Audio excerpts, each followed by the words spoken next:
حضرت معاویہ کی حکومت بڑی مضبوط تھی رضی اللہ عنہ، کہ انہوں نے جا بجا دیکھا معاملہ، اب اس سے بڑھ کے کچھ نہیں کر سکتے تھے، تو تھوڑی دیر کے لیے خاموشی اختیار کی۔ پھر 60 ہجری میں حضرت معاویہ کی وفات ہو گئی اور ان کا بیٹا یزید امیر المومنین بن گیا۔ اور یزید کے بارے میں بہت سے لوگ پہلے سے ہی کیا تھے، معاملہ اختلافی تھا کہ یہ وہ منصب کا اہل ہے یا نہیں ہے، اور موقع اچھی طرح مل گیا۔ یہی وہ وقت تھا جس میں ان بدبختوں نے، شیعوں نے کیا کیا، کوفے کے اندر حضرت حسین کو بلانا شروع کر دیا، جو کہ وہ مدینے میں تھے۔ کہا کہ آپ کے باپ کی خلافت اصل میں آپ حقدار ہیں، اور جو آپ کے بھائی چھوڑ کے دیے یہ بہت بڑی غلطی تھی، اور آج اگر آپ ہمارے پاس آ جائیں گے تو ہم اپنے جان پہ کھیل کے آپ کی مدد کریں گے اور یزید کا تختہ الٹا دیں گے۔ حضرت حسن نے جس وقت وفات پائی، اس وقت گویا کہ وصیت کر کے گئے تھے حضرت حسین کو کہ دیکھو تم میرے چھوٹے بھائی ہو، جس طرح ان لوگوں نے مسلمانوں میں لڑانے کے لیے مجھے بیچ میں لایا، کوشش کی، نہیں ہوا تو زہر دیا، اور میں زہر سے مر رہا ہوں، مجھے معلوم ہو رہا ہے، اور یاد رکھو تمہارے ساتھ بھی یہی کھیل کھیلیں گے، تم ان کے ساتھ نہ ملنا۔ لیکن ان بدبختوں نے ایسا ماحول تیار کیا، خطوط پہ خطوط لکھے، ہر دن ایک دن 50 خط آتے تھے، اور معافیوں تلافیوں کے کہ ہم نے کیا کیا، غلطی کر دی، معاف کر دیجئے، حضرت علی کو ہم صحیح طور پر سپورٹ نہ کر سکے، لیکن اگر آج آپ آ جائیں گے تو ہم کیا ہیں، اپنی جانوں پہ کھیل کے آپ کو سپورٹ کریں گے۔ تو ان خطوں کے وجہ سے، ان بلاؤں کی وجہ سے حضرت حسین آخر مان گئے، سفر اختیار کیا، مدینے سے نکلے،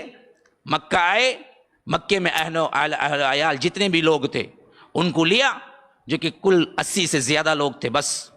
بچے بھی تھے اس میں، عورتیں بھی تھی، سب تھے، لے کے نکل گئے کوفے کی طرف۔ راستے میں کربلا پڑتا تھا، جہاں یہ نکلے وہاں عبید اللہ ابن زیاد آیا۔ یہ بدبخت ترین شخص، ایسا ظالم تھا جو خلافت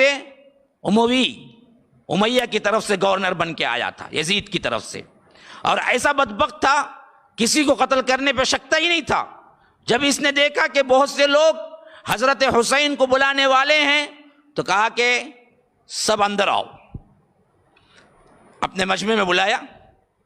منبر پہ کھڑا، کہا بہت سے گردنوں پہ لٹکے ہوئے سروں کو میں دیکھ رہا ہوں جو بوجھ کی وجہ سے اتارنا پڑ رہا ہے۔ وہ فصیح و بلیغ زبان بیان کرتا تھا۔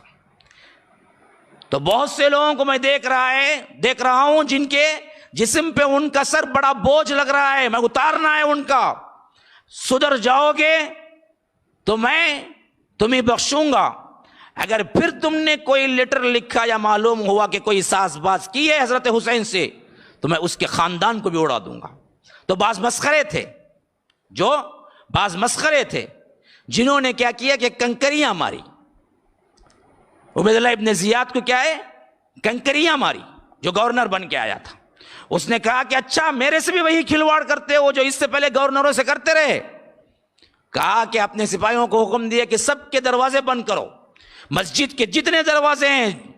جو اس وقت شاہی محل کی طرح بہت بڑی مسجد تھی، تو سب کے دروازے بند کروایا، اور کہا کہ آؤ ایک ایک آئے، قسم اللہ کی اٹھا کے کہے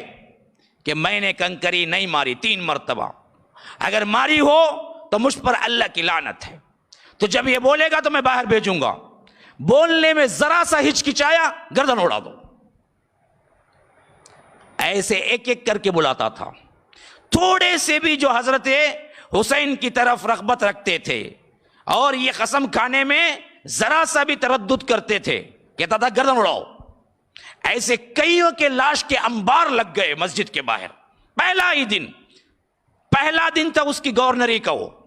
تو ایسی دھاگ بیٹھی ان بدبختوں کے، جو کہ کیا ہمیشہ سے کیا تھے، بزدل تھے، یہودی تھے، جو بعد میں شیعہ بنے۔ تو انہوں نے پورا عبید اللہ ابن زیاد کی بات ماننے کا عہد کر لیا اور کہا کہ ہمارا سے کوئی تعلق حضرت حسین کا نہیں ہے۔ اور جب حضرت حسین کربلا میں پہنچے تو فوج بنا کے انہی کی فوج بنا کے بھیجا کہ جاؤ لڑو، اگر تم سچے ہو تو جاؤ، جن کو تم نے بلایا خطوط دے کے جاؤ انہی سے لڑ کے دکھاؤ۔ اب عبید اللہ ابن زیاد سے ایسے ڈرے ہوئے تھے بدبخت یہ، جنہوں نے خطوط دے دے کے بلایا کہ آپ آؤ ہم سپورٹ کرتے، آپ آؤ ہم سپورٹ کرتے، آپ آؤ ہم سپورٹ کرتے، وہی پورے لشکر میں دشمن بن کے حضرت حسین کے سامنے کھڑے ہوئے تھے کربلا کے میدان میں۔ حضرت حسین نے کہا کہ فلاں، تو فلاں نہیں ہے، تو فلاں نہیں ہے، تو فلاں نہیں ہے، ٹھہر۔ اندر گئے خیمے میں، انبار تھا، خطوں کا انبار تھا جو ایک بالکل موٹے میں بھرا ہوا تھا، لا کے حضرت علی نے فوج کے سامنے انھیل دیا، کہا کہ جو جو نام تو نے بتایا ہے کیا ان ناموں کی سگنیچر نیچے نہیں ہے کہ بدبخت تو تم نے مجھے بلایا؟ کہا کہ ہم نے کوئی نہیں بلایا آپ کو، ہم تو کیا ہیں زیاد کے وفادار ہیں، آپ یا تو اس کے ہاں چلیے یعنی تو جنگ کے لیے تیار ہو جائیے۔ حضرت حسین نے کہا کہ نبوت کے خاندان کا ہوں، کبھی ذلت برداشت نہیں کر سکتا، عبید اللہ ابن زیاد کے پاس پہنچ کے بیعت کرنا یہ میری سب سے بڑی تذلیل ہے، میں یہ تو نہیں کر سکتا، ہاں دوسرا آپشن دو، مجھے واپس جانے کو بولو، میں مکہ چلے جاتا ہوں، یا نہیں تو مجھے سیدھے یزید کے پاس پہنچا دو، میں اور یزید بات کر لیتے ہیں، یا نہیں تو کسی ساحل پہ پہنچا دو، کسی بارڈر پہ پہنچا دو اسلامی حکومت کا جہاں جنگ ہو رہی ہو، اور میں کافروں سے قتال کرتے ہوئے اللہ کے راستے میں شہید ہو جاتا ہوں۔ کہا کہ یہ تینوں ریکویسٹ ہم نہیں مانتے، ہم ایک ہی بات کہتے ہیں کہ آپ قیدی بن کے چلے عبید اللہ ابن زیاد کے پاس، یا نہیں تو ہم آپ سے جنگ کریں گے۔ حضرت حسین نے کہا کہ یہ برداشت نہیں کر سکتا میں کہ آج کا آنے والا وہ بھی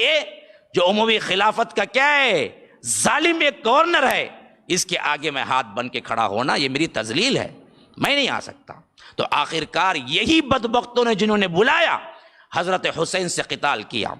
اور حضرت حسین کو مارا، اور یہاں تک ظلم دشمنی نکالی کہ اللہ کے رسول صلی اللہ علیہ وسلم کے نواسے کو الگ دھڑ الگ سر کیا،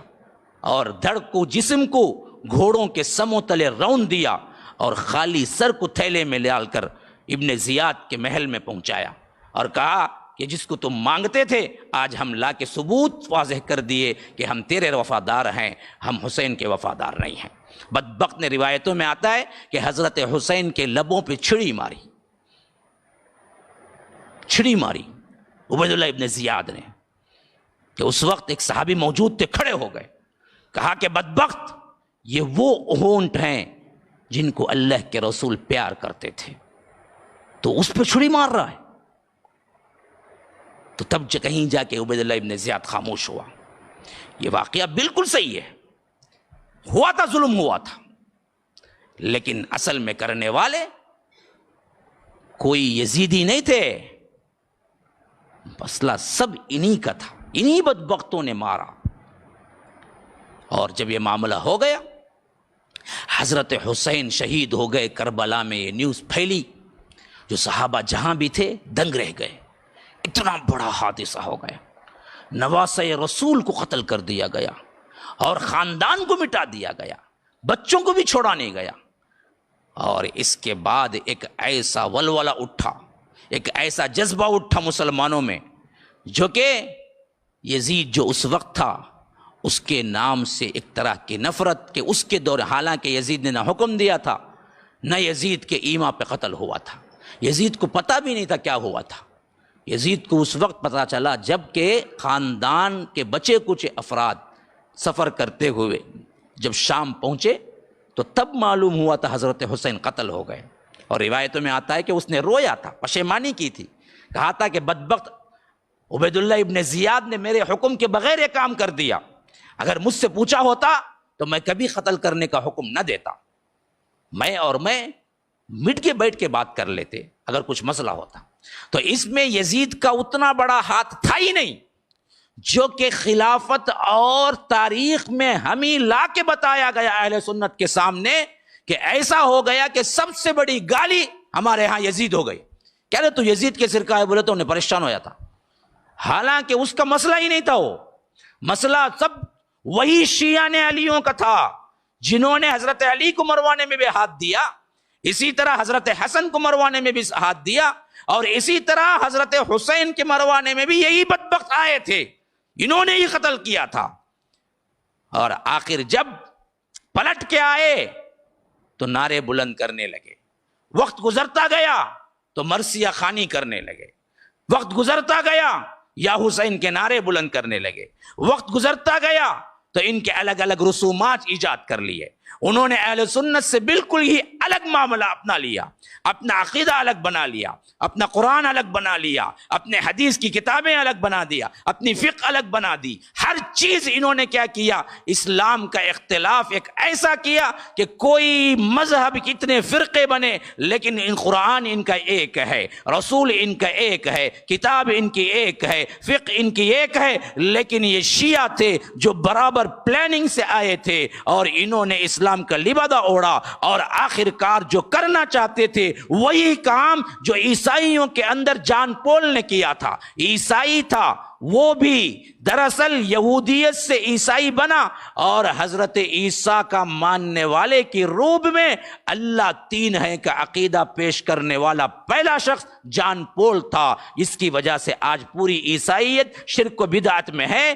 بالکل یہی معاملہ مسلم امت کے ساتھ کوئی کرنے والا تھا تو وہ یہودی تھا جو عبداللہ ابن سبا نے آ کے حضرت علی کو اللہ کا لبادہ اڑایا اور آگے چل کے الگ ایک مذہب کریٹ کر ڈالا، جس کی کتاب الگ، جس کے جز الگ، جس کے پارے الگ، قرآن کے ان کے پاس 40 جز ہیں، روزہ الگ، مغرب کے بعد کھلتا ہے، امام الگ، ان کے لیے نبوت کا معاملہ، امامت بڑھ گیا، نبوت کم ہو گئی، ان کے امام نبیوں سے بھی آگے بڑھ گئے، حضرت علی اللہ کے رسول سے بھی آگے بڑھ گئے، پنجتن پاک کا نعرہ لگایا گیا، حضرت حسن، حضرت حسین، حضرت فاطمہ، حضرت علی اللہ کے رسول، اس کے علاوہ سب صحابہ جہنمی کا نعرہ لگایا گیا، اور یہ پنجے سنیوں کے ہاتھوں بٹھائے گئے، لیکن اندر رکھنے والے سب کے سب شیعہ تھے۔